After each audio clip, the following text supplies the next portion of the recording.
Lachlan Irvin, Canucks Army. Coach, not the result you wanted, but the resolve of your team at the end there. What did you like? What you saw from the final 10 minutes? Yeah, I mean, I think what we put together in the final 10 there, we showed urgency.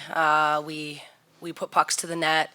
We were playing desperate hockey, and against a good team like Vancouver, you have to play that way for the whole time, all 60. And I just didn't think we had it for the first part of the game. But I was certainly glad to see that last 10 minutes. When you pull the goaltender that early in the third period, is that something that you've prepared for in practices before? Is that something that the team knew going in that would be something you were thinking about doing?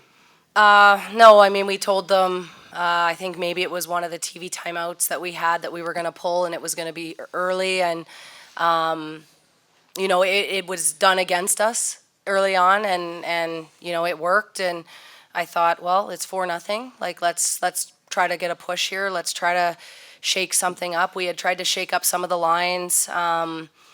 We tried to stick to our game plan, and then, pulling the goalie early was, I think it worked, and, to get us at least 3 by this one, and assists by this one.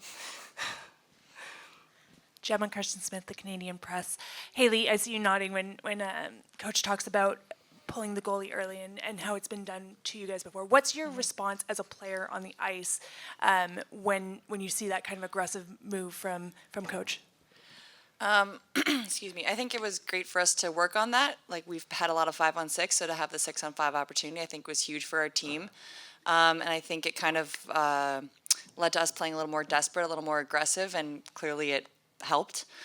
We need to obviously find a way to do that 5-on-5, but I think it got the team going in that direction, and proud of the group for that. And Erin, talking about desperate and aggressive, how key is that heading into postseason? Yeah, I think Hayley kind of alluded to it. It's weird. Kind of alluded to it. Just like being able to practice that. Like, we haven't had a ton of 6-on-5. We've had a lot of 5-on-6. So those situations are going to come up during playoffs. So for us to be able to get those reps, and obviously not just reps, but some success on it. Unfortunate we couldn't get a fourth, but to get 3 is pretty big, and especially those 2 quick ones felt really good for our group. And obviously we knew what was kind of working. So put it in the area, and Scams will tip it. Maya Smith from the Ice Garden. Obviously, you guys have played a few games this season without Erin in the lineup.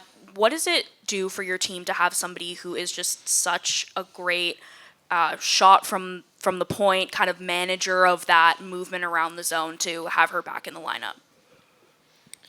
You want me to take it? Oh, sure. Yeah. I mean, I think it's huge. It's a calm, steady presence back there for us. I think in the D zone as well, blocking shots and getting good breakouts for us. She sees the ice really well. And then offensively, I mean, perfect shots for me to tip. Like, those were the easiest tips I've ever had. So she's just really good at finding the lanes to shoot through.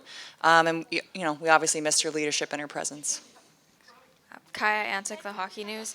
There was a lot in that kind of final few minutes there, a lot of noise from the Vancouver crowd here. What is going through your mind when trying to fight against that when you're the visiting team, especially with the pushback that you guys had at the end of there? Was that for? Just in general. In general. I think it's really exciting to kind of have the fans behind whatever home team it is. Obviously, we're used to it in Montreal, how loud it is for us. Played in a sold-out TD Garden, so we knew, especially the first time that we came to Vancouver, they're loud and excited, and we were able to kind of make them a little bit more quiet when we scored those 3. But obviously, they've got a great fan base here, and it's fun to be able to play in front of sold-out crowds, big crowds, and just have that excitement behind whatever team it is. Any other questions? Thanks.